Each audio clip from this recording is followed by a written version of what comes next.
Today was day 2 of EV Community Day Classic in Pokemon Go, and I got a grand total for today of, well, I shouldn't say grand total. Today I got 6. And then 2 I traded from myself off of my sister's game. So in mine, I got 8. I got 8 Shinies EVs today. There's still like 4 more shiny EVs on my sister game I have yet to trade to myself, just because you can only do so many lucky trades in a day.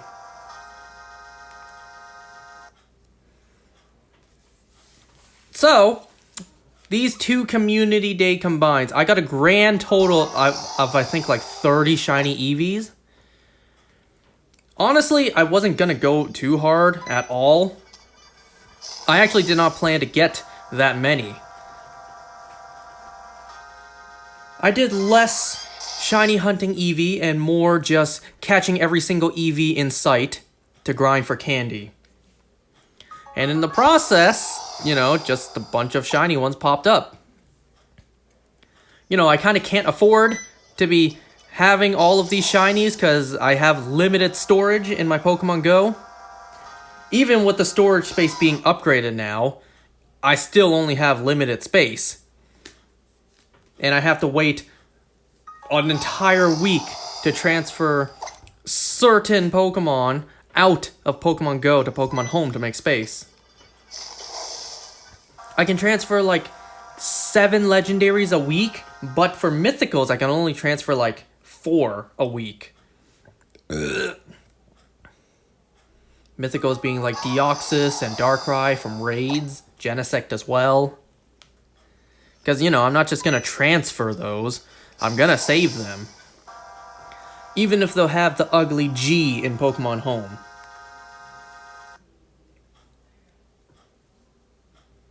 So yeah, these past 2 days, nearly 30 EVs, 30 shiny EVs in total.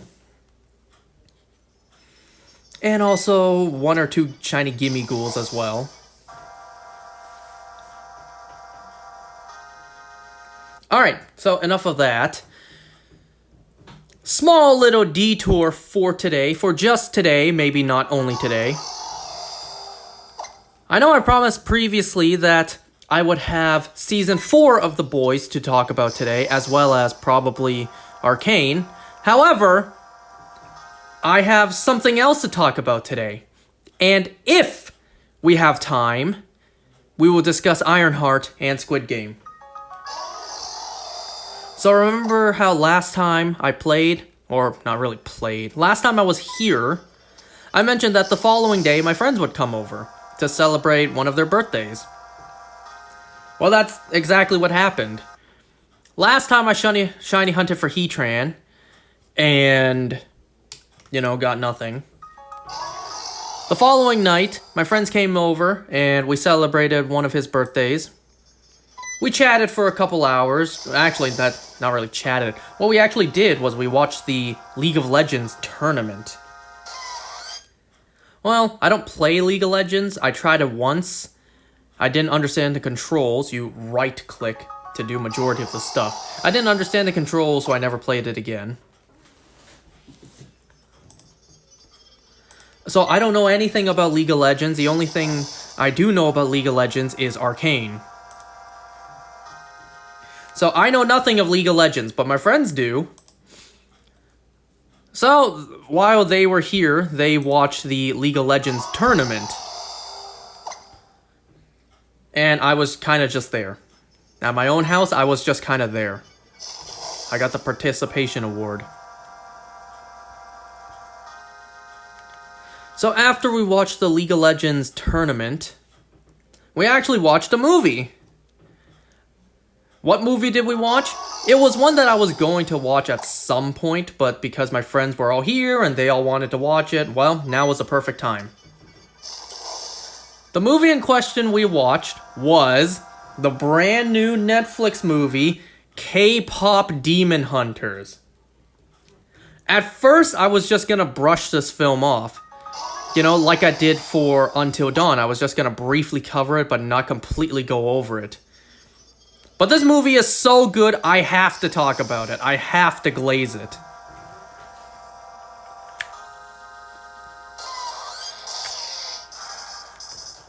One second, let me just do something here on the side.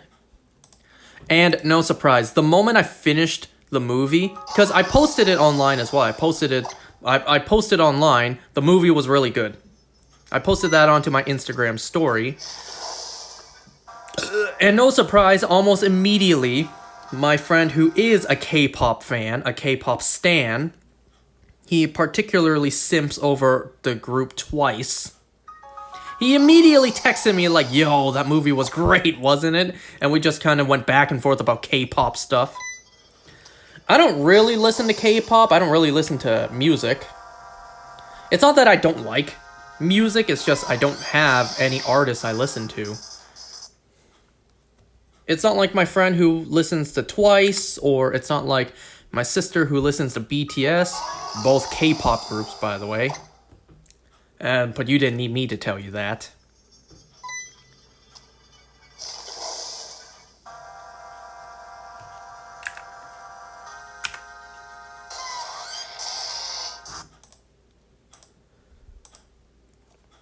Hold on.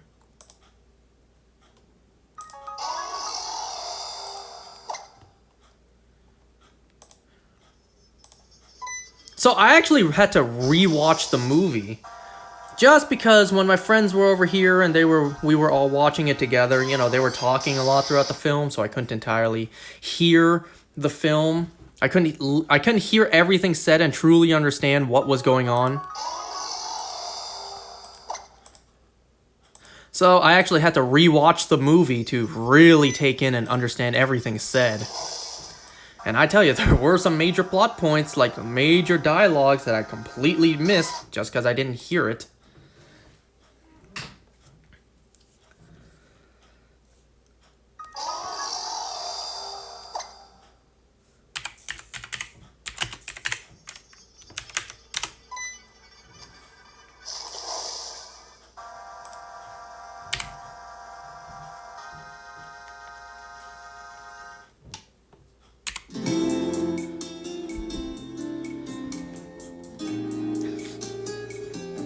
Alright, so let's talk about K-pop Demon Hunters. I did see some news around online when this movie came out, I think almost 2 weeks ago, that it was a really good film. I thought about checking it out, and I was going to at some point, but like I said, because my friends were over and they wanted to watch it as a group, well, it was the perfect time to do so. Now, I'll be one to admit this is a bit of a strange film for the guys to watch together, you know, for a group of guys to watch together. I feel like this is more of a film for someone like me to watch alone and really enjoy. But, you know, it's what it is. I'm not saying you can't do that. You can definitely watch this with your group of guy friends if you want to. It's just, this wouldn't typically be, you know, the film you think of for that. Oh, the sound on Netflix. There we go. And yes, I do have Netflix open, so I can go over the film and make sure I don't miss anything. Okay, so the basic premise of the film, we have a group of we have a group of 3 who are a K-pop group. And with their music, they protect the world by having a protective layer that ensures that demons don't come through and consume human souls. For the most part, yeah, that's the basic premise. So we have our 3 main characters. We have Rumi, Zoe, and... Oh shit, why am I blanking on her name now?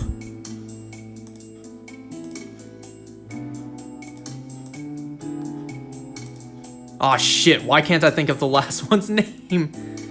It was just in my head. Mira, that's it. Oh my god, I knew it started with an M, I completely forgot. Okay, so our main 3 characters, Rumi, Zoe, and Mira. You know, that same friend who texted me about that same Twice friend of mine who texted me about the film. So we were texting in the group chat, and he said Rumi, you know, spelled Roomie. So the singer, the YouTube singer Rumi. And I'm just like, Rumi, not Rumi. The singer, not the singer. And he's just like, that's a bit of an inside joke. I'm glad you get it. Alright then. So yeah, no surprise, a K-pop group. They are exceptionally popular. I gotta say too, the music in this film is pretty outstanding.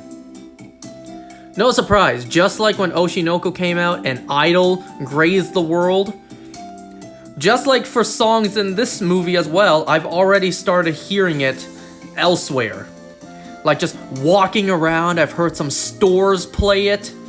That makes sense. Yep, that checks out. So, yeah, the movie, the main plot is like every generation, a new group of 3 will be chosen to protect the world with their art, their dance, their sing, that creates the Hanmoon. My bad. The Hanmoon, which is like a protective barrier that keeps demons in the underworld and unable to come to the surface to feast on human souls. So let's see, the movie begins obviously by introducing our main 3 characters, and they're about to have a live concert. But we also meet the character Bobby, who is kind of like their agent. He notices that the girls are actually leaving the concert hall, the stadium, what you call it. They're on a plane. And now they're One, I gotta praise this movie for the animation as well. Not only is the animation clean, kinda like Spider-Verse animation, which I also have to point out that this is a Sony movie. Sony be killing it with their animated movies, but in terms of their live action movies, not really. I can't remember the last time I watched a Sony movie that was a hit. I have to praise the art style. It is very 3D. It is 3D animated, but the art style also is very anime-esque. And also very cartoony. Anime-esque as in like the characters will even make funny faces from time to time. I love that. I love when animation does that, but I don't want it overdone. Kind of like the newer SpongeBob or even Pokemon Sun and Moon. I like it when they make hilarious faces, but not all the time, you know? Okay, so the 3 characters, they're actually on a plane getting ready to do their pre-show feast. And we see a lot of crazy faces made. It's pretty hilarious. They're about to dine into their own branded ramen. But then they get a call from Bobby like, "Where are you going? The show's about to start."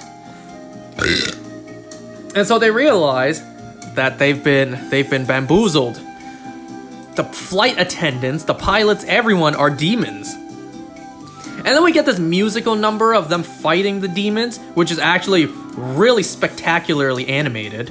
And the music's amazing too. Now, I couldn't help but notice this one thing when I first watched the movie. Whoops, my bad. So we see throughout the movie that these characters, they're not lip syncing. Whenever they're performing live and singing, they're really singing. Because one plot point in the movie is Rumi's voice gets kind of screwed up. And even when they're rehearsing, they're not just having the song play in the background and them lip syncing. They're actually singing the song legitimately. Which I know that's how concerts should be, but sometimes they're not. Even in rehearsals, wouldn't you just have the song in the background? But then again, you want to sing the song to make sure you're ready, right? Whatever. So yeah, throughout the movie, we see that they are indeed not lip syncing. They're actually singing the song as the song plays for us, the audience. Now, I want to point this out because in the beginning sequence, when they're fighting the demons on the plane, and then, you know, they skydive down to the concert hall to perform, First of all, they didn't even have parachutes. I just want to point that out. But second of all, so they're actually singing. They continued the rest of the song when they got down and were performing on stage. So the audience, they didn't hear half of the song. They just heard the K-pop group sing half the song and half the song fade in as they skydived without parachutes. Well, another thing I want to point out that the plane, the demons tore it apart mid-air. So our characters did indeed skydive with no parachute straight to the concert hall. There's kind of a crashing plane that's left unaccounted for that nobody covered. The movie didn't even cover this. There's kind of a plane, a dismantled plane crashing into some poor neighborhood. So anyways, of course our characters win against the demons and they continue to perform. And with this performance, the Hanmoon is almost complete. It's almost gold. And once the Hanmoon turns gold, that means the demons are sealed off permanently. They can no longer come up to the surface of Earth and feast on the souls.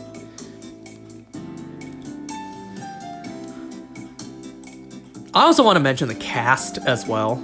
But actually, before the casting, I want to mention one more thing about the animation. Animation for this movie, just like the Spider-Verse movies. You could pause it at any frame, and it would be smooth. It would be clear. There's no stutter. There's no, I don't know. I forget what it's called. But you could pause any moment in this movie, even in the fight sequences, and it would be a perfect image. A clear frame. There is not a blurry frame in this movie unless intentional. You know what? Why don't more animated movies do that? The obvious answer is it's super time consuming, super hard work.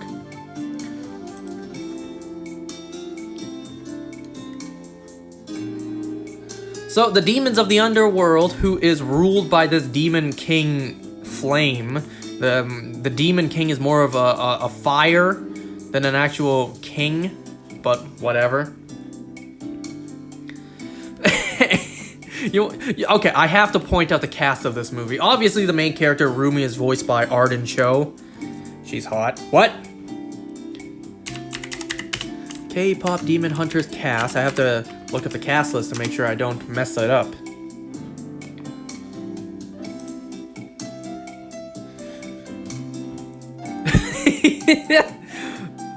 Oh, he voices Abs? I didn't know that. I knew he was in the movie. I didn't know that's who he voiced.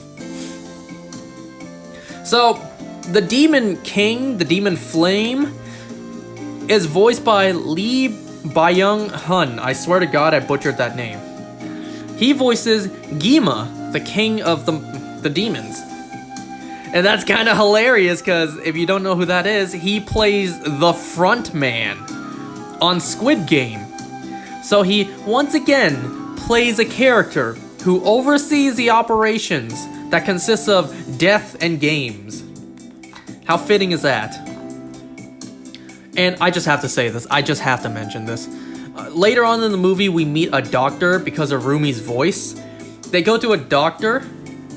The doctor is voiced by Daniel Dae Kim, who plays Dr. Han on The Good Doctor, you know. I am a surgeon, Dr. Han. I am a surgeon. And who does he voice in this film? Dr. Han. They had Dr. Han voice Dr. Han. You cannot get a more perfect casting than that.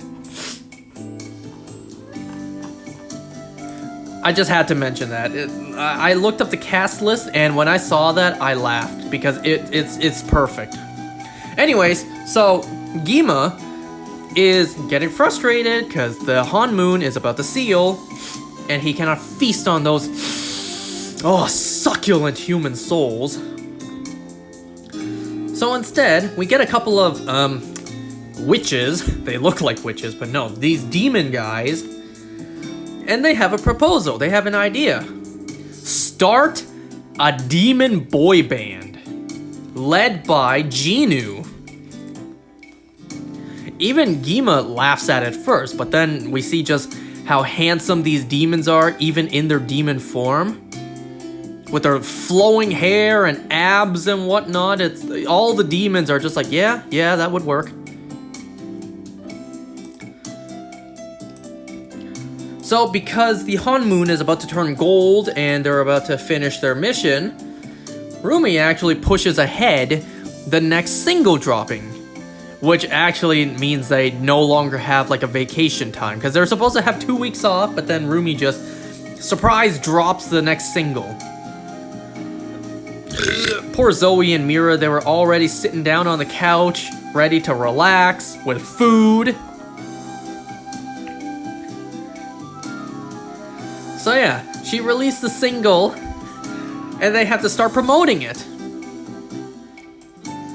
But the single is huge, it's hot. So the single Golden is blowing up. So while they're rehearsing to perform the song live, Rumi's voice kind of gives out. So abruptly the song has to, not the song, the concert has to be moved. Rumi looks in the mirror and discovers that her demon markings are showing.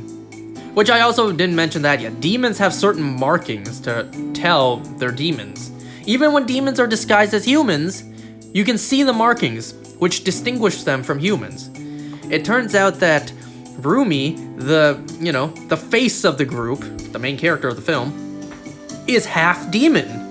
Her mother was human and her father was demon. Now, when we were watching this film and we learned this, all my group of guys, they were all like, so her mother fucked a demon? Biotechnicality, yeah. I mean, when you look at just how hot and handsome the boy band demon is later on, it's like, can you blame her?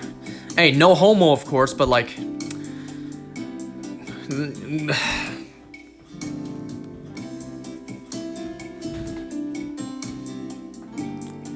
Anyway, so they need to devise a plan. They need Mira and Zoe need to figure out how to fix Rumi's voice in 2 weeks, because they have a concert coming up.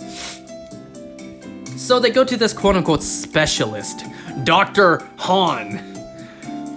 So Dr. Han examines them, and he does this face where he sticks his eyeballs out to stare.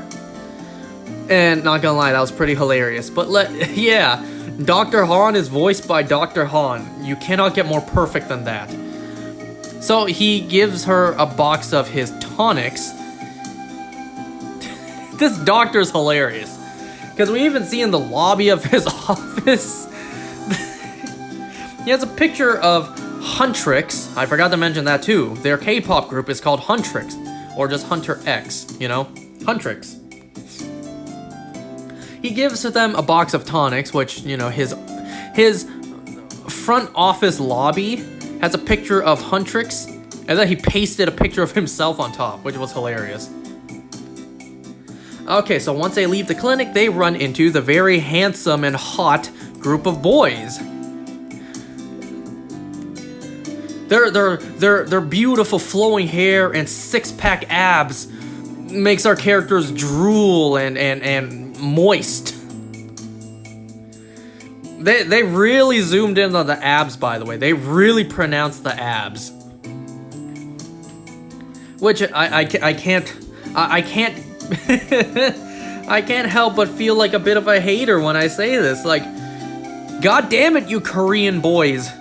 You very handsome Korean boys. You're setting a bad example for the rest of us. You guys know that video on Instagram? I don't know if it's specifically on Instagram. It might be on YouTube as well. There was this clip on Instagram of a woman going to Korea with the intention in mind to find a handsome, hot Korean husband because of all the Korean boy bands she saw. But then when she went to Korea, she just saw regular, average-looking guys. not the Korean guys in boy bands that you see, and she was so disappointed. God damn it, Korean boy bands. Damn you, BTS. You're setting a bad example for the rest of us. You guys are too good looking. Korean boy bands, you're too handsome. Your abs are too pronounced. You're not giving, you know, below average guys like us, like me, any chance.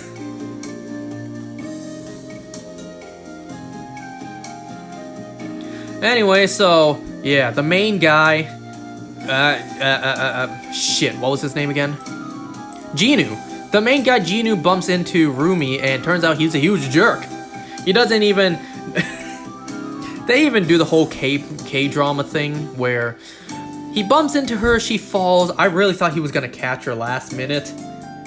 But no, he's an absolute jerk. He's just like, watch where you're going, when you were the one who bumped into her. And then turns out they reveal themselves to be a boy band called Saja Boys. Not Soulja Boy. Not Soldier Boy, played by Jensen Ackles. Saja Boys. S-A-J-A. Saja Boys. And, wow, no surprise, they're demons, because we saw them earlier in the film, enacting their plan.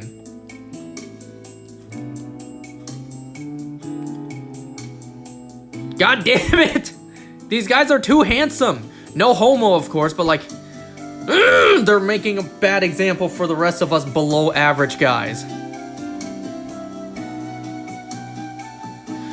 So now our characters know that they are demons, and that the demons have concocted a plan. A demon boy band to steal away their fans. No fans means no Hanmoon, to protect the world from demons to eat souls. So they put on their leather hunting gear and prepare to go and kill the Saja Boys. Saja Boys are on a Korean game show, a hot sauce show. Oh yeah, there's also one guy who's voiced by, you know, the YouTuber Sungwon Cho. You know, that guy. The guy who's just like, I could be playing Pokemon right now. I could be playing Pokemon right now. I could be, fucking finally. That guy. So Sungwon Cho, he plays Abs. His name is Abby, but he goes by Abs for short. He's the guy with the extremely pronounced abs, the six-pack.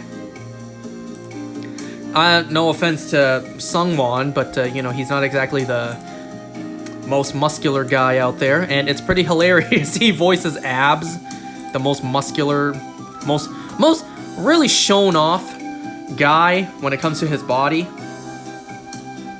But like, come on, man. The guy named Abby, the guy with the very pronounced abs, you know, his name is Abby and he goes by Abs. Come on now. That's like if my name was Fatima and I go by Fat. Come on.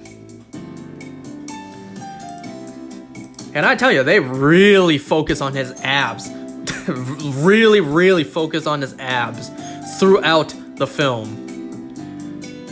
Shit, I know people like abs, you know, they're good to look at, they're great to have, not like I would know. Hey, I got abs too, just divided by six-pack.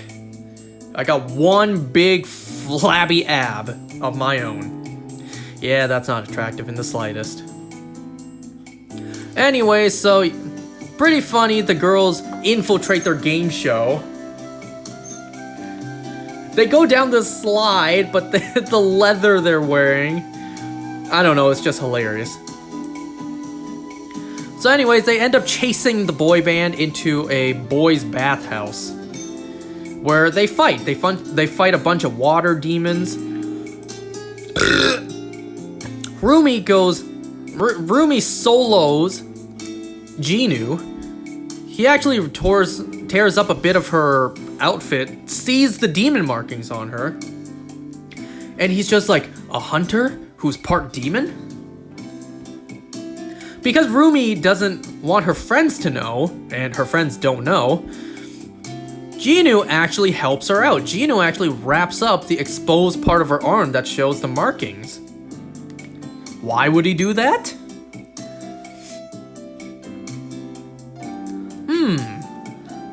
So anyways, they fight off all of the demons, and then this old guy actually is like, hey, this is the men's bathhouse. Get out of here. Another reason, okay, before we continue with the plot, another reason I actually really enjoy this film is because it's a good film. This movie right here, K-pop Demon Hunters, this movie right here should be what Hollywood strives for. It should be what Hollywood aims for. This movie was not only good, the plot was simple, straightforward. The vision, the director's vision. No bullshit with rewrites, no reshoots, no redirecting, whatever. The movie is what the project was supposed to be. No meddling, no anything. The plot was excellent, fun, simple, easy to follow. No bullshit pandering, no woke elements, no nothing. Just a simple story. And I can't believe I have to point this out, because we live in that world now. This is a Korean-based film. This film is centered around Korea. So if that's the case, I would expect majority of the characters, if not all of the characters, to be Korean, to appear Korean. And that's exactly what we got. There was no inserting a person of a different race just for the sake of saying you did it. Just for the sake of saying, hey, look, we have this person here. No, none of that. It was very simple, very easy, very likable. No, what was it called again? No over-bloated budget, also. No ridiculous budget that makes this movie absolutely impossible to make any sort of revenue on. This was a good movie.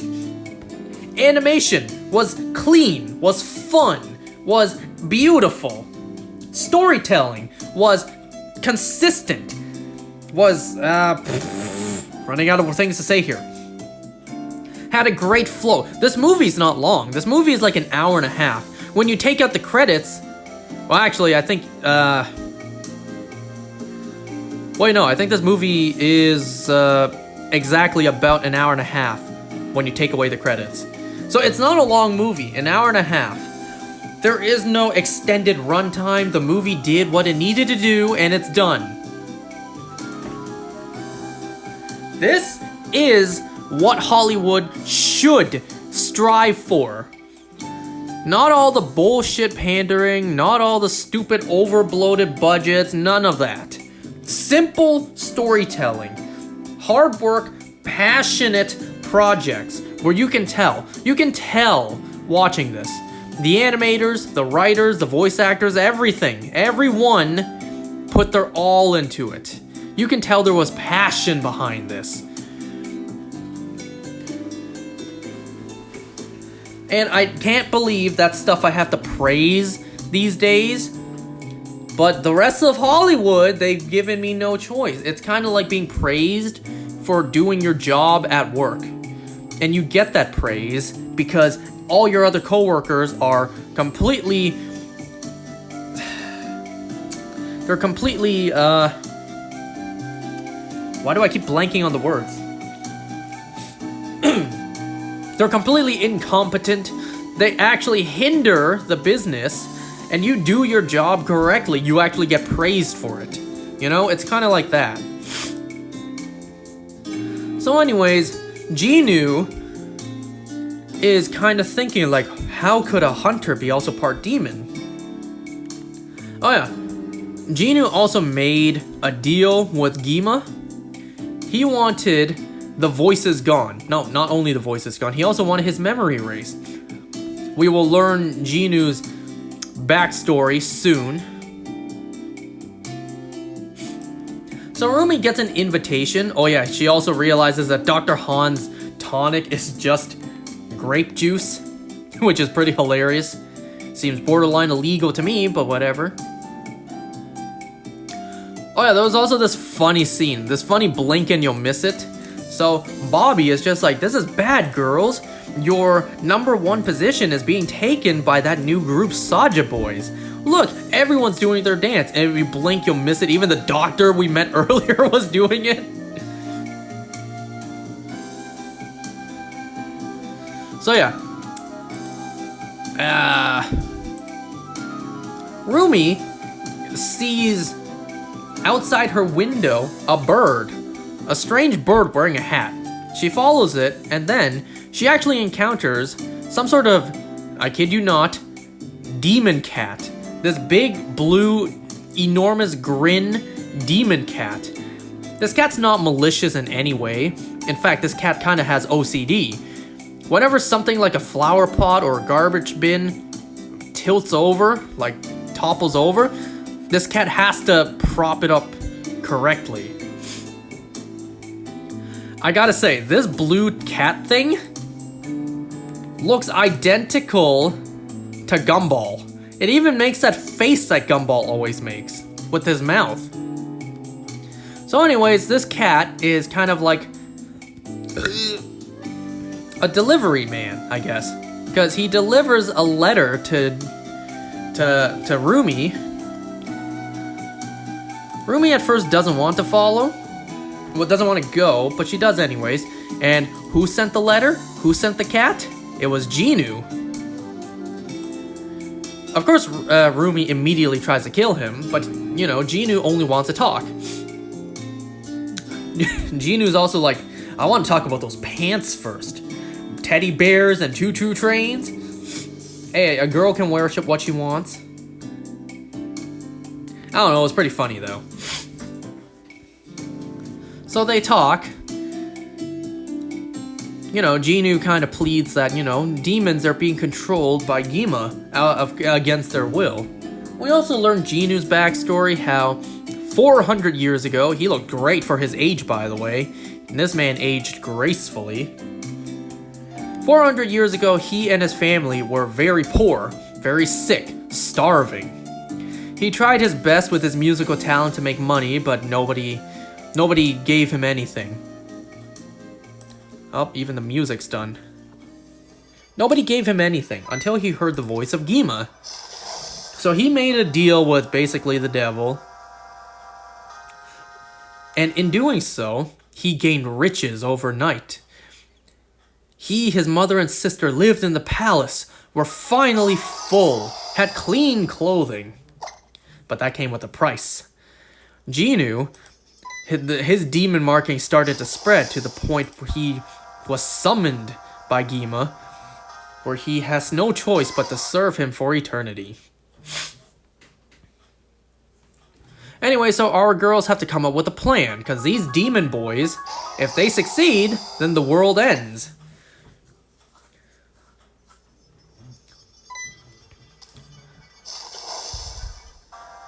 So they actually have to fight fire with fire. They need to fight them with popularity. And also the awards, some sort of like K-pop awards coming up. Music awards. We get this montage of them, each group winning awards, and you know, the girls fighting off demons as the world slowly embraces Saja Boys. They also need to write a brand new song. So they're doing a bunch of fan signings, a bunch of autographs, and then they decide to group together to sign. That way, the Saja Boys don't steal half of their fans.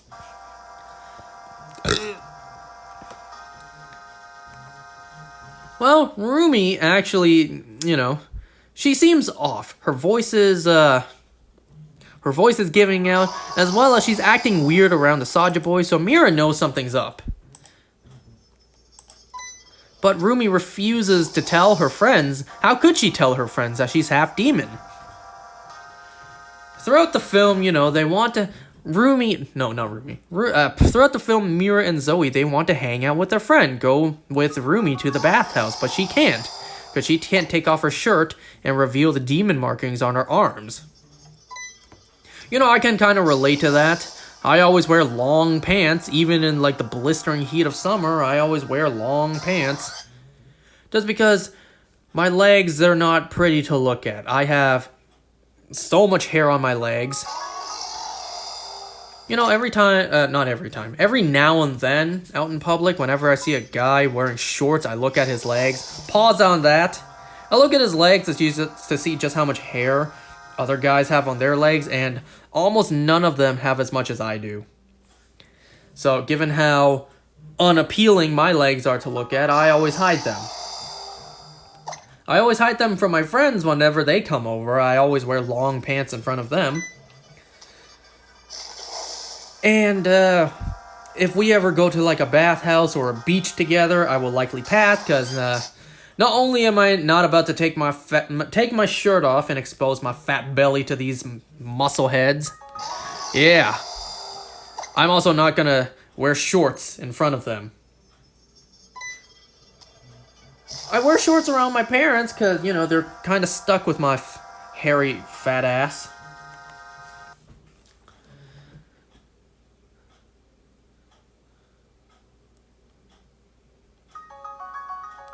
So anyways, Rumi and Genu, first of all, they're actually building a connection.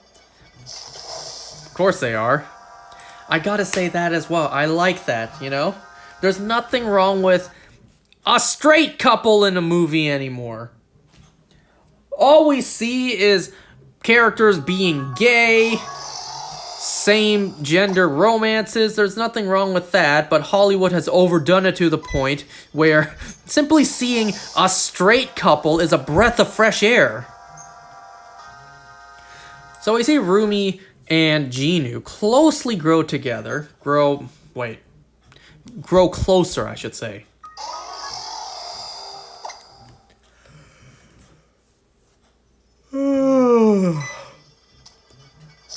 And Rumi has this idea to not only complete her mission, her goal, but also to help Genu.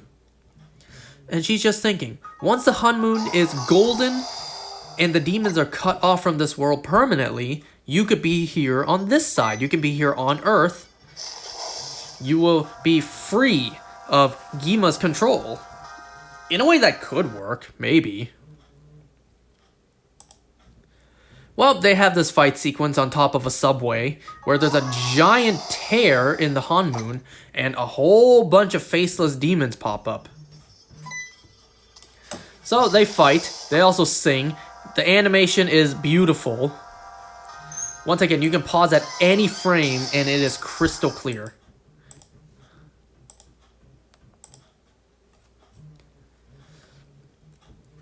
But yeah, because there's a bunch of tears in the Hanmoon and demons are flying in everywhere, a bunch of people are going missing. A bunch of people are losing their souls. We get this song between Rumi and Genu. It was very sweet. It was very touching. It was very nice.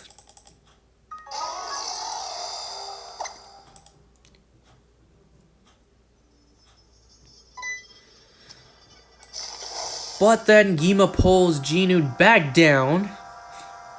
And then we finally see what's really going on with Genu.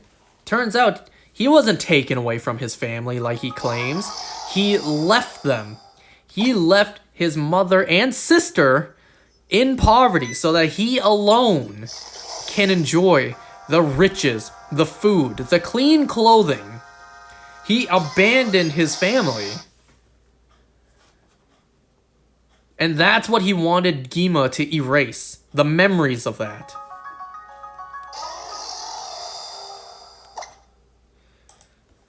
Alright, well. So they had a deal. So Rumi and Genu had a deal. Genu will make sure the Saja boys lose. Thus, Huntrix will win. The Hanmoon will seal. And Genu will be saved. However, while that's happening, demons infiltrate the concert. They separate the girls. So demons actually pose as Zoe and Mira. And then they slowly start to tear off her jacket to reveal her arms, her demon markings, and she is now exposed to her friends. The real Mira and Zoe see that Rumi is part demon. To the point, they even raise their weapons at her. So she's now lost her friends. She also lost the guy that, she's starting to grow a crush on. Because he betrayed her. He went back on his word, his deal. I haven't mentioned Celine yet. She's kind of like the guardian to these three. She doesn't really play too much of a role. She plays an important role, but not too much.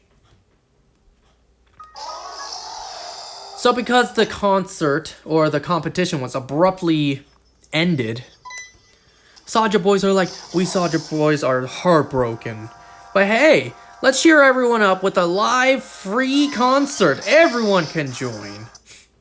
So yeah, everyone is being mind controlled by the Saja boys to go to that concert hall, listen to their concert.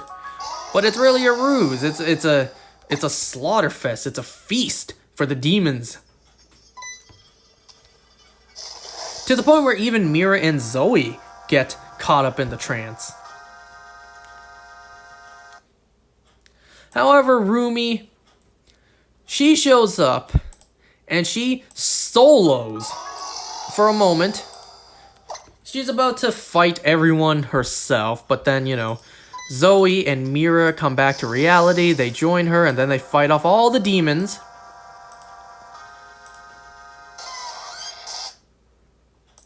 Gima attacks Rumi. She's able to solo him for a little bit, but she's getting overpowered. So Genu actually sacrifices himself for Rumi, and thus he dies. So sadly, we never got to see the romance between Rumi and Genu. I'm a sucker for a good romance story, okay? So when it doesn't happen, and we'll never see it happen, yeah, that sucks. I'm a sucker for a good love story, okay? Shit, if I can't have one in real life, I can at least see the characters on screen go through it. A grim reminder of what I will never have. Anyways.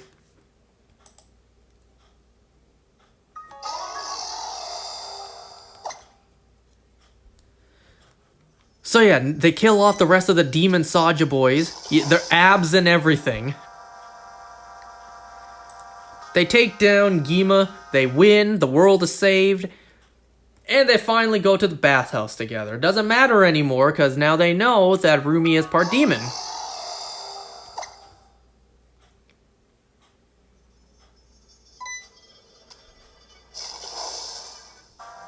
But yeah. They win, happily ever after. I mean, for the most part, there you go.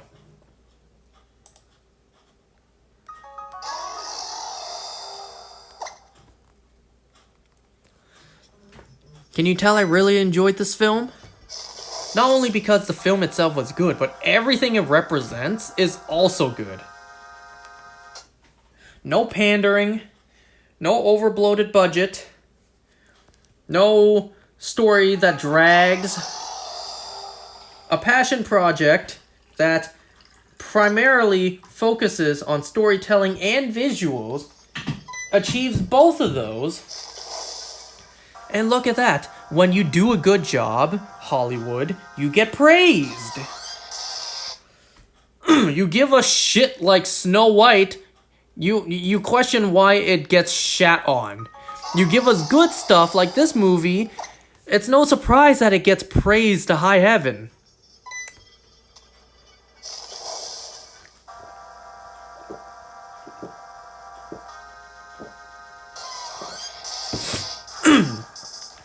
I see right now, this is actually the #2 movie on Netflix, at least for Canada, right now. It may have been #1 not long ago, but, this movie did come out like 2 weeks ago. I see #1 is something called The Old Guard 2.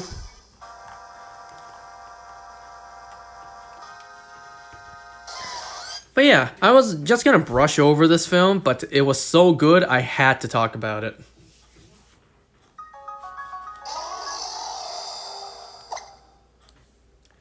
Disenchantment has 5 seasons? Hold on, how many seasons does Disenchantment have? I didn't actually keep up with this show. Or not seasons, but parts. So basically seasons. Damn, Disenchantment had 5 seasons.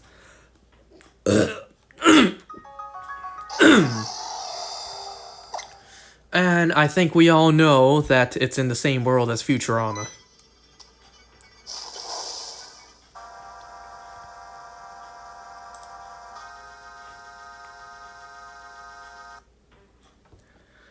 Oh, I see Lucifer on the homepage of Netflix. You know, I was actually thinking about that too. You know how Mephisto is in Ironheart, which we're about to talk about? Well, I actually had an idea. I was thinking, like, what if they casted Tom Ellis to play Mephisto? Mephisto is basically the devil, Lucifer, but just called Mephisto. I was thinking, like, yeah, what if? You know, what if they casted Tom Ellis to play Mephisto? I mean, do you think there are things in contracts like that where you can't play the same quote-unquote character for another brand, another franchise? Like, I don't know, just a quick example. You play Santa Claus, like an actual magical Santa Claus in one movie for this film franchise or whatever. Is there anything in the contracts that say you can't play Santa Claus in another one, right? Or if you play the devil in one iteration, is there a contract that says you can't play the devil in something else? Sure, maybe the devil acts differently, sounds different, looks different, but it's still the same actor playing the same quote-unquote character, right? I don't think we've ever seen that. Or if we have, then I don't know about it.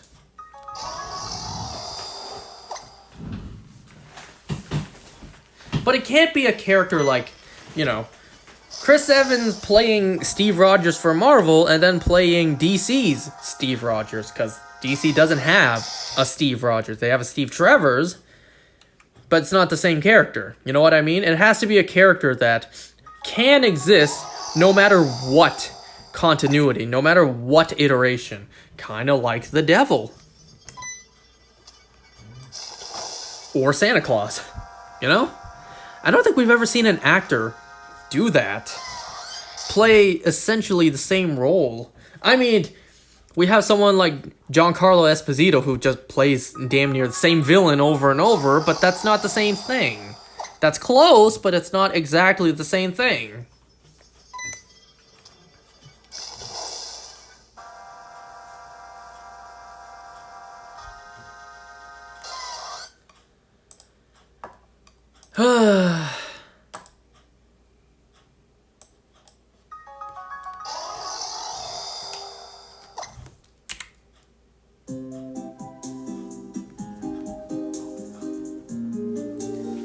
I don't know, this popped up, so let's listen to it.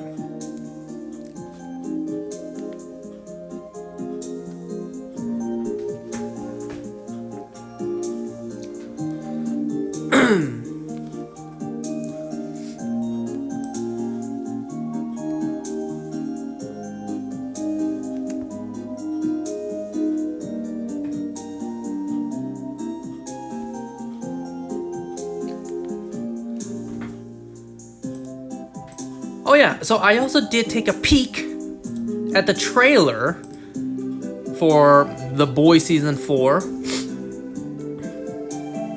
And I saw that in the trailer, Kate and Sam are at Vought Tower. So, you know, the soy jack in me is just like, ooh! Crossover characters. Now I'm so glad I took the, I took the break between seasons 3 and 4. watch the spin-off show in between so that I can get the full continuity in proper order.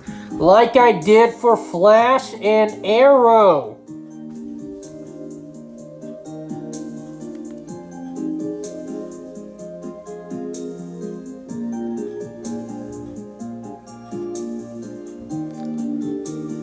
You know, I was never gonna go straight from Season 3 to Season 4 anyways because I knew Gen V took place in between.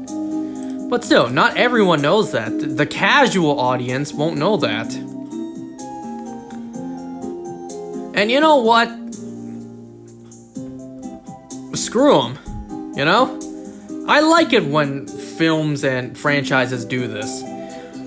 Have a spin-off show that literally connects. You borderline have to watch it, otherwise you'll miss details, you'll miss references. I like it when they do that. When Marvel did that. Remember when Marvel used to do that?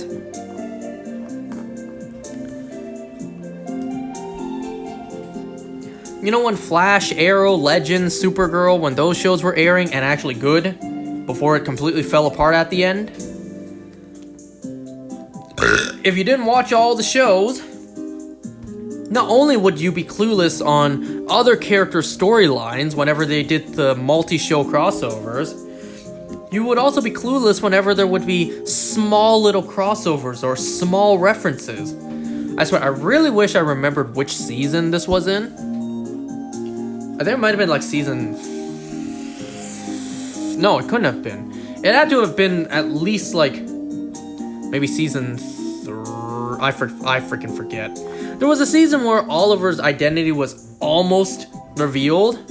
And then in the following Flash episode, it was like, is Mayor Queen the Green Arrow? Like Barry saw it on a newspaper. I liked it when they did that. They don't really do that anymore.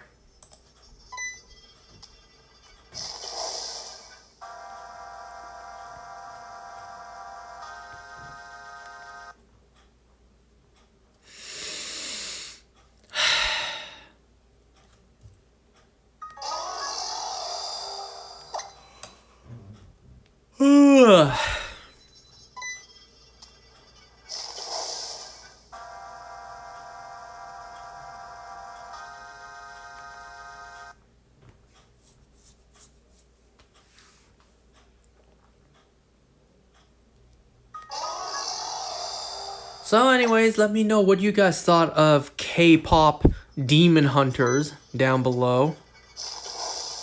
If anyone watches this, that is.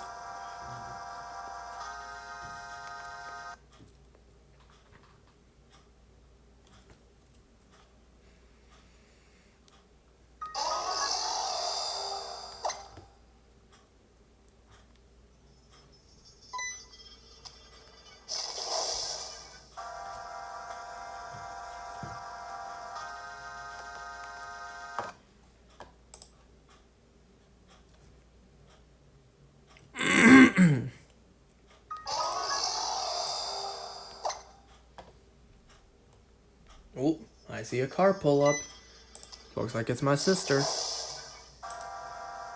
She went out for dinner with her husband again.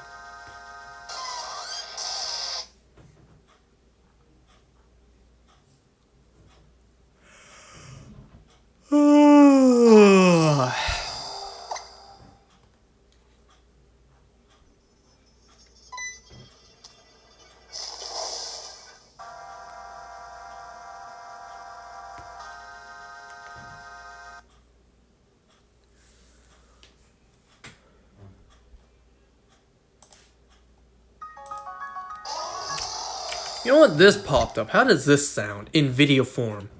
Ancient automaton Colossus, Phase 1 and 2. Obviously Skyward Sword. How does this sound in video form?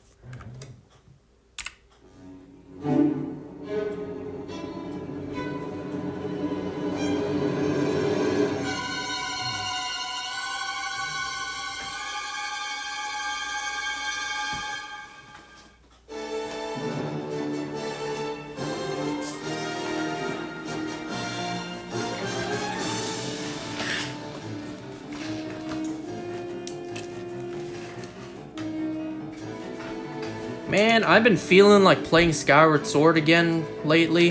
I love Skyward Sword.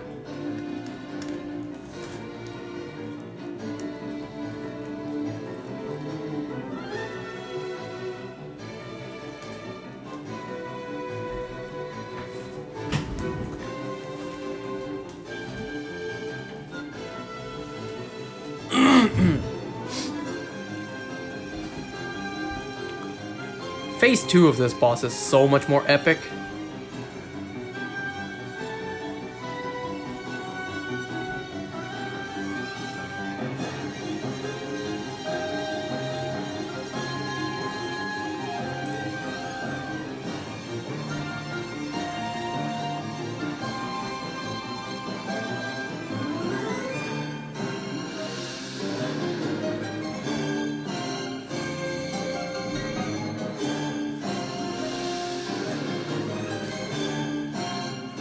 Okay, give me a second. I gotta plug this in.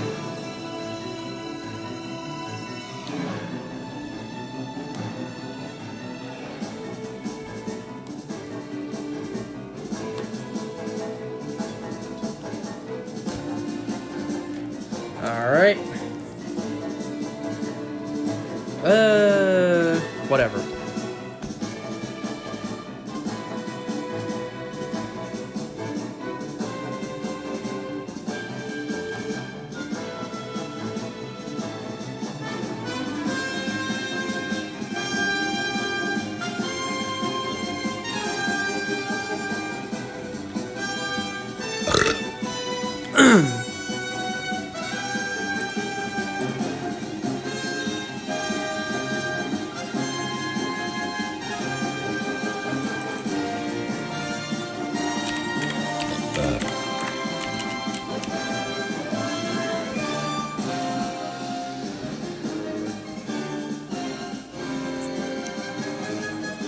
Okay, I just wanted to hear what that sounded like.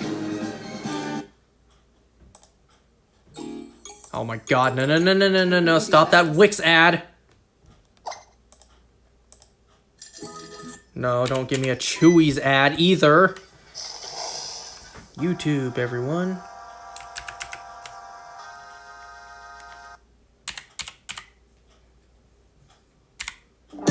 Oh god, that's loud. Okay, let's talk about Ironheart real quick. So episode 4, I have to say, this episode was awful. This episode sucked. It was so boring. It was lame. Episode 4 of Ironheart was terrible. What a waste of my time. I'm not gonna bother going too in detail with this episode. Basically, throughout the episode, Riri is scared of Parker, suspicious of Parker, that he's suspicious of her. Because she knows that these guys will take you out, like they took out Rampage, and, well, she knows that Parker is powerful with that hood of his. So Riri is paranoid that Parker knows that she caused the death of John. Beginning of the episode, we got a flashback to John and Parker together committing burglary and theft. This seems like it was before Parker got the hood. Who cares? So Riri is paranoid. She is tricking out the house with security cameras and whatnot. She is... Oh, yeah. She gives people she cares about watches for protection. So her mom and Zay, which I learned in this episode is short for Xavier, not Charles Xavier. I think I forgot to mention this last time about the episode, but like, who cares? So the skin graft she brought in that was hiding a little laser to cut off a piece of the hood, she dropped it in the scuffle. She made Ezekiel a promise that she will not let anything happen to him. Because it was his technology, his whatever. If she's caught, Zeke does not want to trace back to him because he's just trying to live a calm, quiet life, not like his father. You know, and also buying a bunch of illegal weapons. Well, she dropped it, police found it, and, well, they stormed the house that Ezekiel lives in. Riri actually asked the shitty neighbor what happened, and she's just like, oh yeah, police arrested him this morning. But I couldn't help but notice that all of the footage, like the news footage of the police arresting Ezekiel Stain, looked like it was at night. So what do you mean this morning?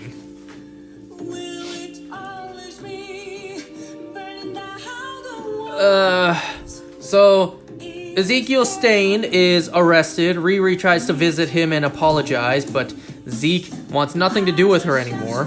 He's just gonna accept that this is his fate. Well, Parker the Hood pays him a visit and offers him the same deal. You can rot in here, or you can work for me and make a better life for yourself. Let me know your answer at, lights out.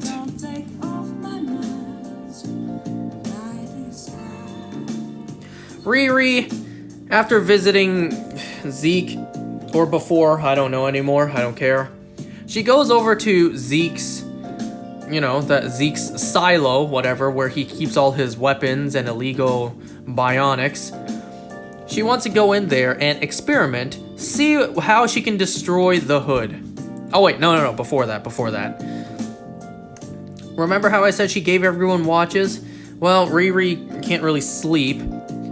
Well, she heard her mother scream, so she breaks down her door in her Ironheart suit. Turns out the watches is a force field. Her mom was just like, you just broke down the door like the Kool-Aid Man. Not gonna lie, I like that joke. That was a funny joke. So Riri tells her mom, like, alright, I need something to relax. Maybe some sage or some crystals, something. So Riri's mom takes Riri to one of her friends, a chocolate store. But Riri's mother's friend's daughter, she practices magic. So while at the store, she teleports them to this, parallel dimensional plane where she studies magic. Turns out her mother, Riri's mother's friend, she used to train at Comertage.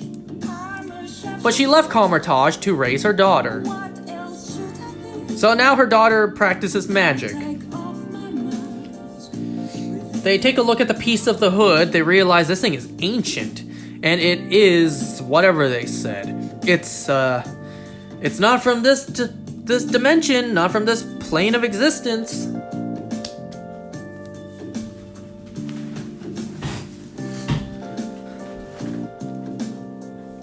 So Riri's mother is pretty pissed that you brought an ancient, dangerous artifact or whatever into my friend's workplace. Whatever, they argue back and forth. You can't blame Riri's mother for being worried because Riri is pretty bad. She's flying around in a metal death trap that she built herself. She, according to her own mother, leaves home early, comes home late, her coworker's dead, and Riri's acting sporadic, giving her mother something of protection, is, not getting sleep and is paranoid. You can't blame Riri's mother for being worried. But Riri just throws the blame back at her, like a bit of a dick move.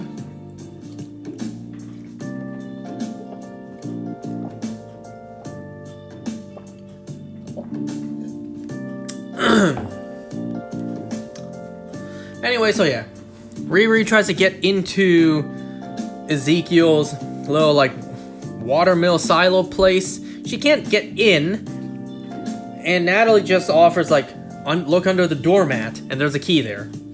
Wow, that's lazy writing. Because I thought he needed a retinal scan to get in. Oh my god. Don't give me that Tony Hawk's Pro Skater ad. There's just a key under the mat? What happened to needing a retinal scan? Whatever, so she runs several experiments to try to destroy the hood, but she can't. Nothing works. Cold, heat, biological, explosion, nothing works.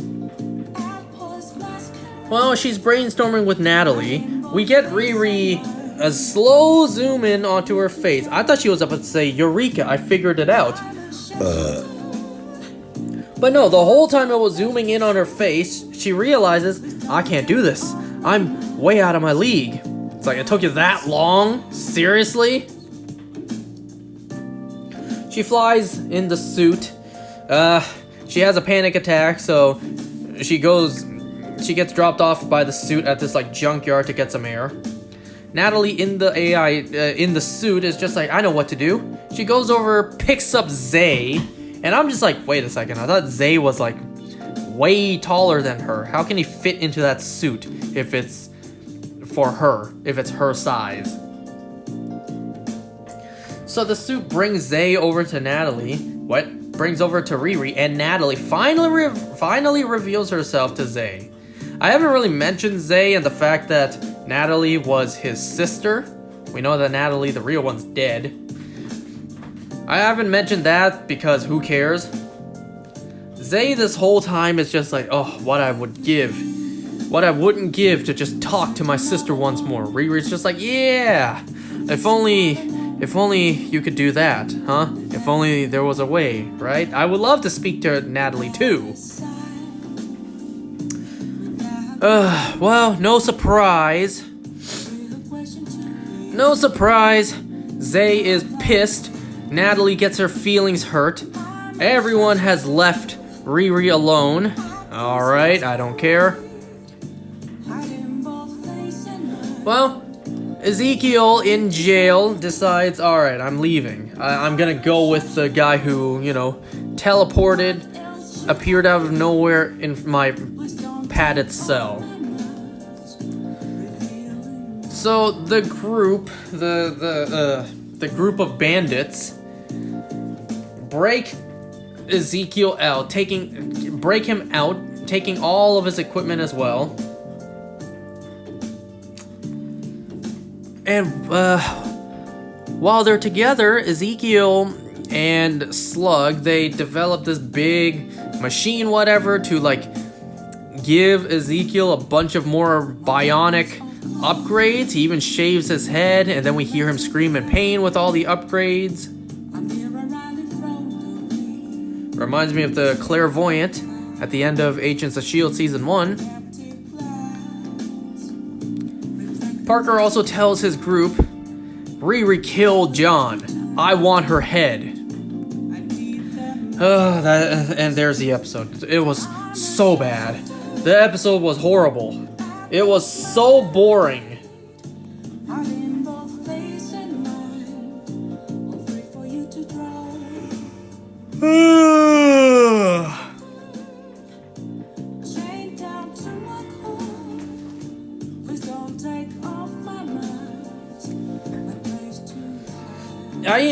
Can you believe I even praised the last episode as well, saying it was the best yet? Well, this one was the worst yet. This episode sucked.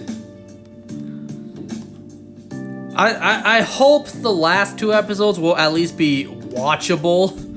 That's not that high of a bar. That's not that too much to ask for. That I can at least watch it. This episode was so bad. Unless I am one day doing a... Oh, God. Unless I am one day doing a full MCU rewatch, I will likely never watch this episode again, let alone this show.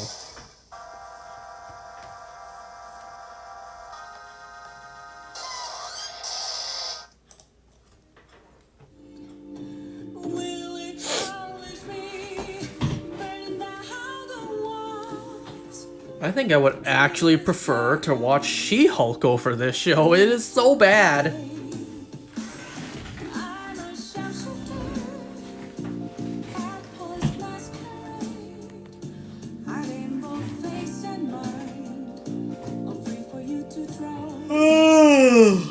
So it seems like Ezekiel Stain is turning into the supervillain that he was in the comics.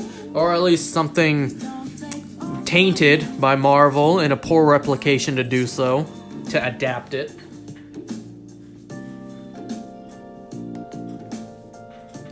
Nice shiny. Yeah, don't you love my shiny Heatran? If I had one!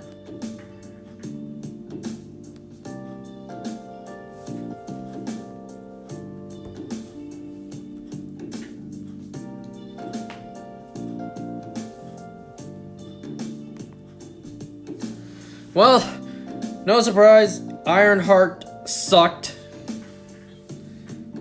2 more episodes. Just 2 more episodes, and then the slop is gone forever.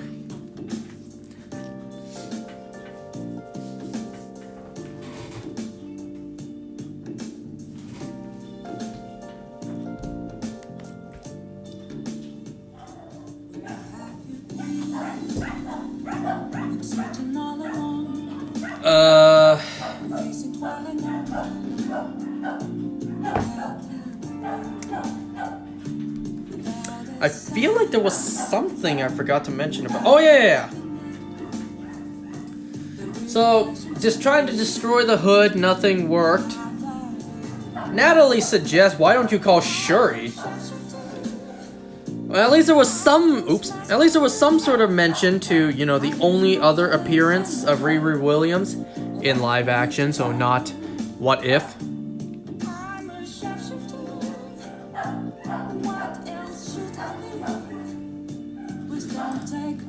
It's like, yeah, why don't you just call Wakanda?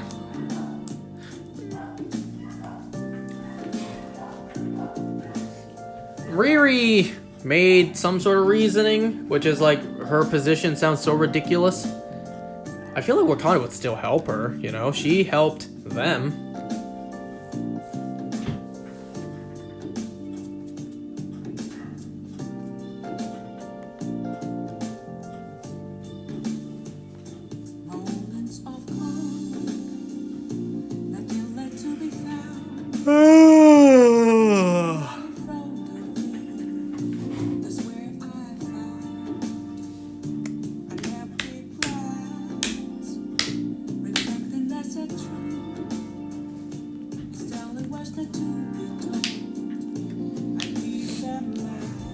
Alright, let me pull up the Squid Game episode to go over. This episode was fine, but it wasn't as good as the previous one. I like the previous episode even better.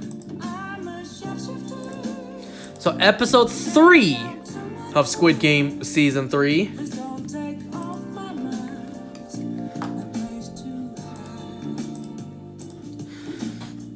So let's see. At the beginning, we actually see the staff clean up all the dead bodies in the hide and seek game. And a handful of the soldiers take off their mask and start talking. At first, I was thinking like, wait a second. Remember the rule that we saw established in Season 1? They see your face, you die? I mean, it's kind of up to interpretation, because, like, if the players see your face, you die, or if others... It clearly doesn't seem like it's other, if other workers see your face. So we see the soldiers take off their mask, and it's a white guy. And then an Asian woman. And then 2 other white people. I don't know, it's kind of crazy to see white people in this show. Not only that, hearing English as well. I don't know, it's kind of crazy watching Squid Game and then miraculously seeing white people and hearing English. It's so alien. But yeah, it's revealed later on that these white people are the VIPs. So everyone returns to their sleeping quarters. The Thanos guy, holding Thanos' necklace cross and drugs, he realized he lost it, and he can't continue without it.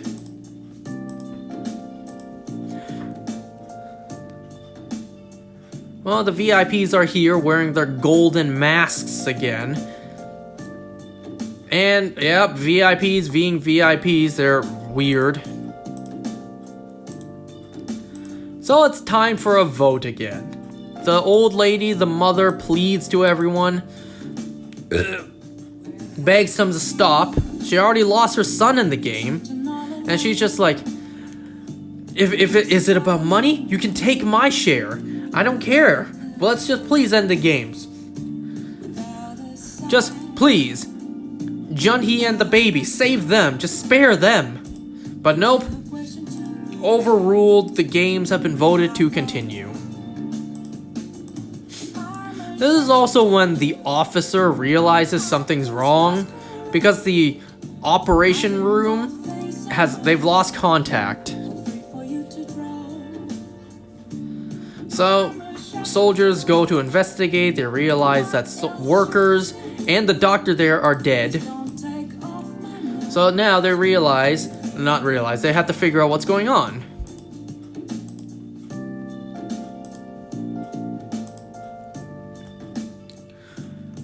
No-Ul actually manages to hold the officer at gunpoint. And she actually manages to achieve what she wants to do. At least it seems like it for now. Which is a boat to get off the island.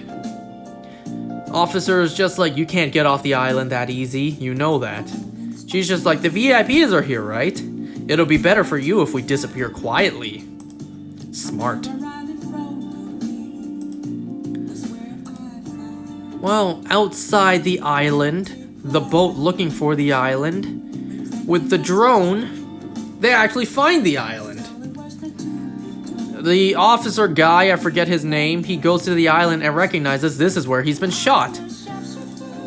So Captain Park is, well, we know what Captain Park has been ordered to do. We also see, I think his name is Choi, the giddy guy. He investigates into Captain Park. So the old lady talks to Gi-hun. She tells a really heartbreaking story about, her son, and how at the end she's the one who killed her own son.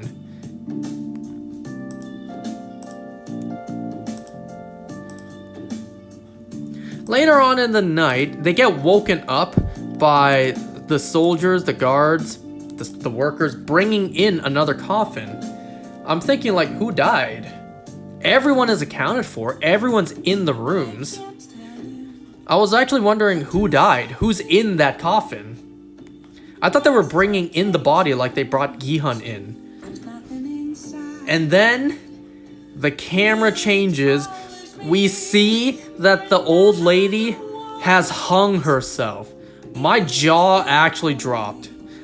Because that is sad. That is heartbreaking. Oops.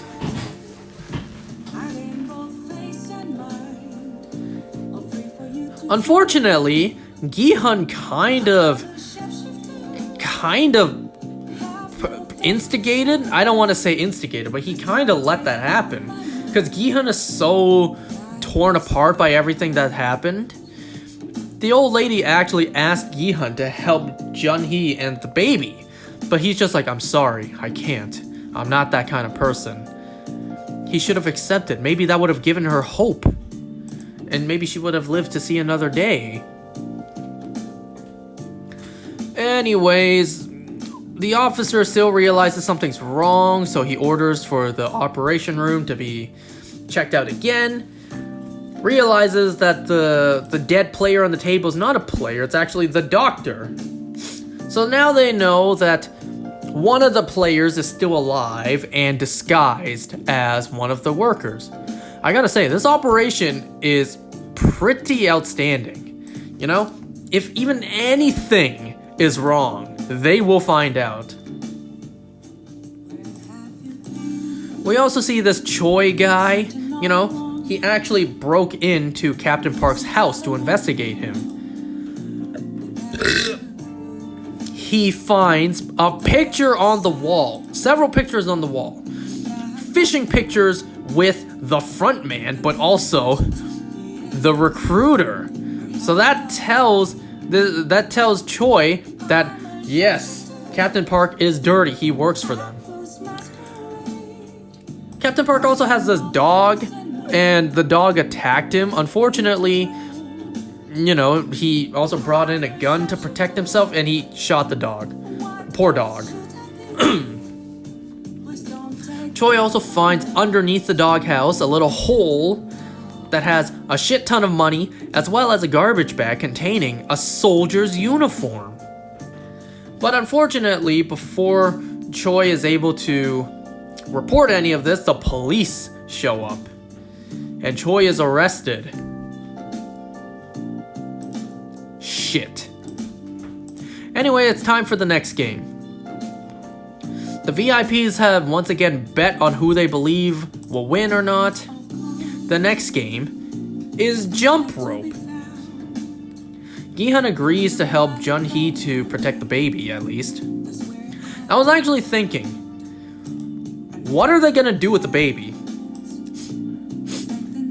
I feel like it would have been smarter for her to leave the baby at the sleeping area,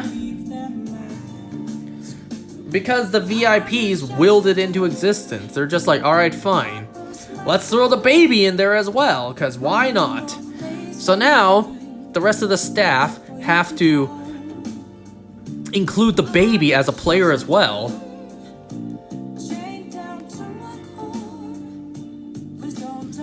So I feel like had she not brought the baby with her, then this would not have happened. The baby would not have been put in danger. However, there is a chance that, you never know, right? We don't know this, but there is a chance if she left the baby there, well, the soldiers would have taken out the baby anyways, because, quote unquote, the baby did not participate, thus disqualified.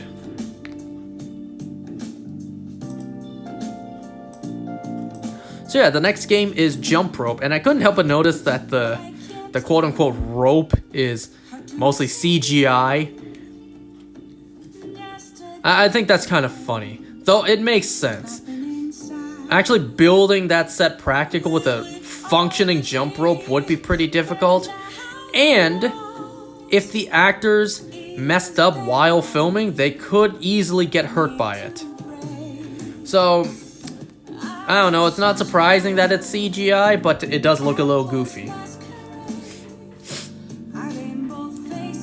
I mean, considering it is CGI, props to the actors for timing it, you know? I imagine that could not have been easy to coordinate. Anyway, so the Thanos guy, he can't do this without his pills, but Min-Soo has it. So what does Min-Soo do? He instigates by throwing the cross necklace into the middle and being like, you want it? Go get it. So he does. He goes and gets it, opens up the cross, realizes there's no more pills inside, and then he gets hit by the rope, falls, and dies. Well, Gi-hun is next, and he agreed to take the baby across, because Jun-hee's leg is fractured, so she can't exactly jump. And if she has to jump with the baby, they're both doomed. So Gi-hun agreed to take the baby across, and then go back to help her across. Gi-hun does it, he carries the baby, jumps over, almost failing, but of course plot armor, he succeeds and lives. Damn, you would think it would be simple enough, right? Just jump the rope. However, there's a gap in the bridge, which is a bit of a dick move. I'm surprised the people can't see it, because they were seeing Gi-hun jump in the same spot. They were just like, what's he doing? Are you serious? You did not see the gap in the bridge?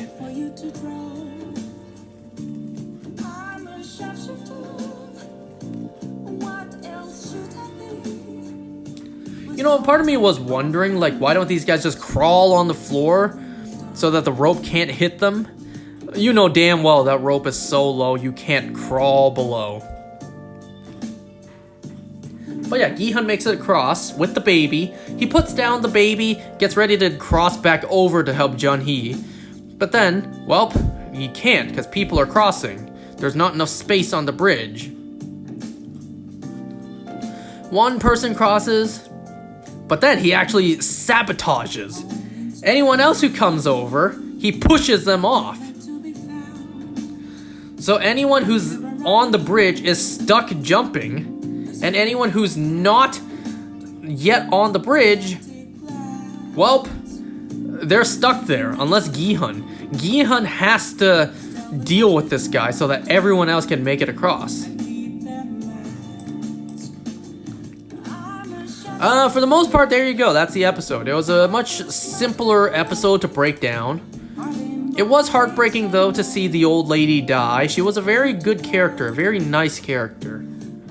And she died in a pretty heartbreaking way. She caused the death of her own son, and then she just took herself out.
To be free and... Oh my god, these ads.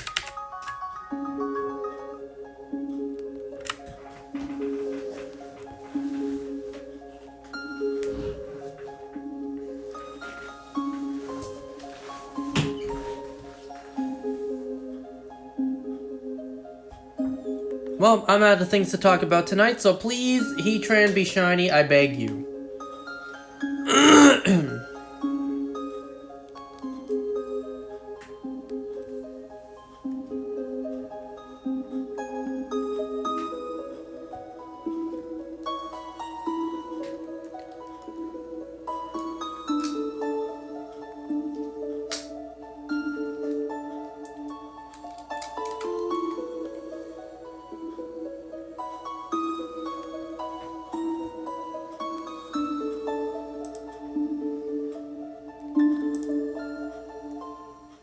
Oh god, how long has this been tilted for?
That's not part of the playlist. That's a frickin' Sleep Country ad.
Oh yeah, one more thing I did earlier today, because today was the last day.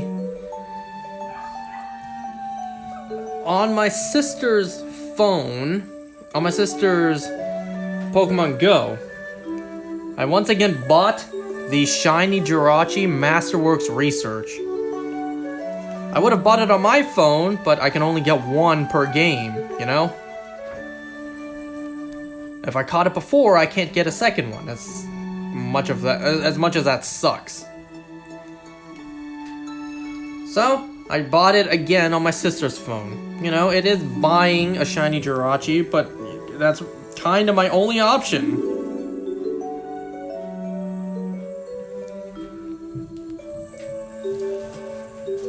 And we all know how long Masterworks researches take.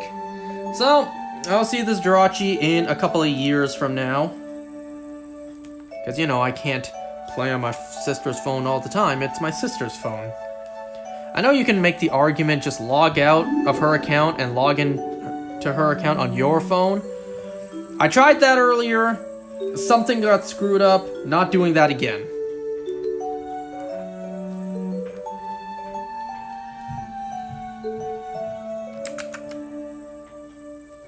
Is this tilted again? How does it keep getting tilted?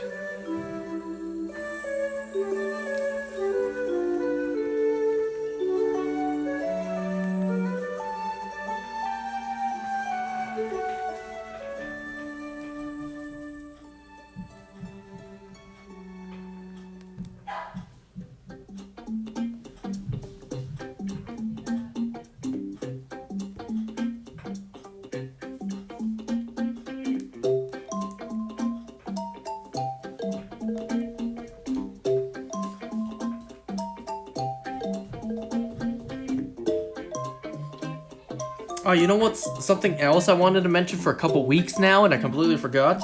The channel POTUS Play is uploading again. One of those AI president's channels that stopped uploading is starting to upload again. Yes, POTUS Play is actually one of the better ones in my opinion.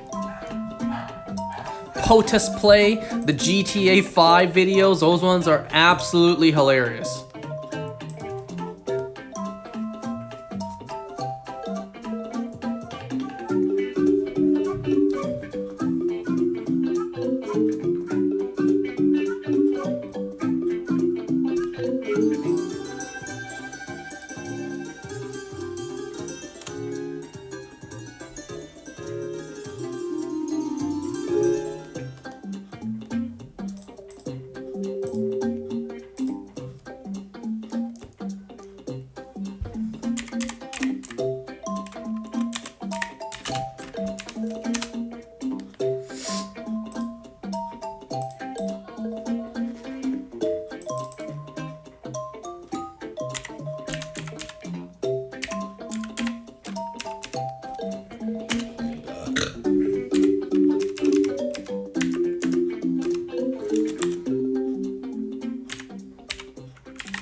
What is good, boys? Oops. Oops. I don't know if you heard that.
Okay, so I see Dialga took 11 parts. So if I don't get Heatran in 6 minutes before I end, then officially Heatran will take longer than Dialga. Heatran would be the longest one.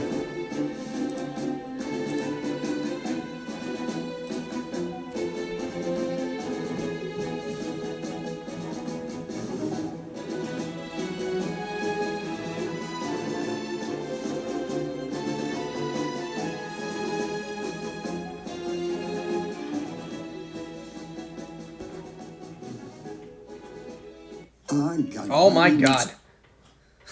Stupid ads. Whoops. Sure he isn't shiny locked? Starting to question.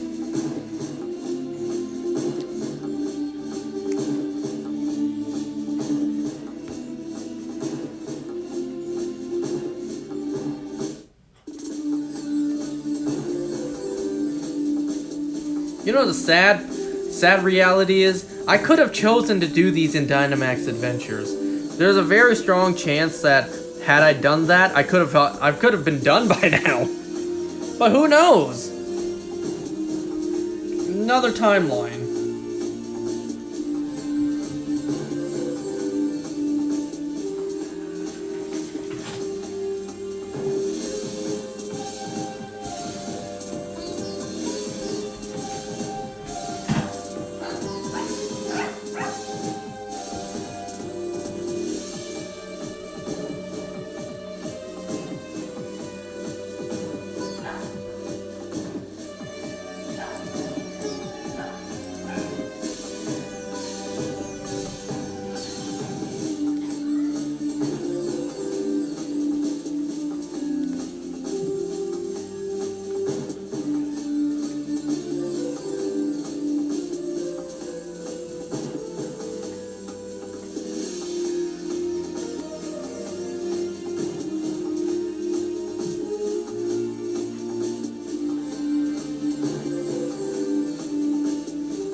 You know, I had lobster for dinner tonight. We saw online that our local grocery store had it for cheap. I'm sure the Deep would be furious at me right now.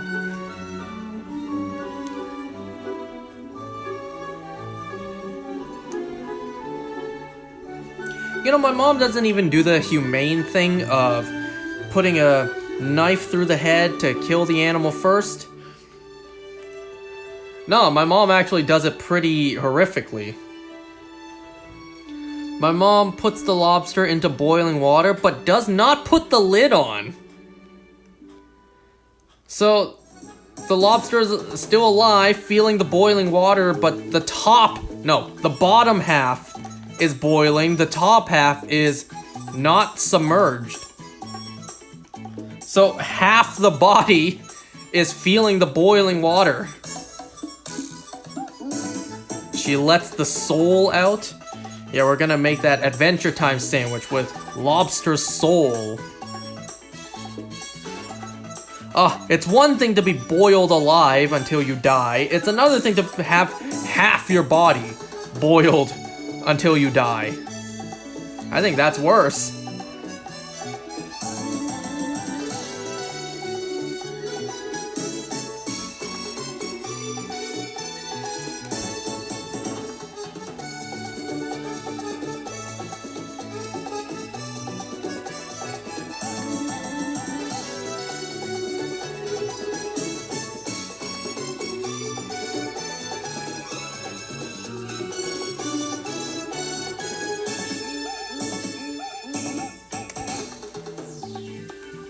I'll do one more encounter after this. Because, please, for the love of God. Damn it. Last one for tonight.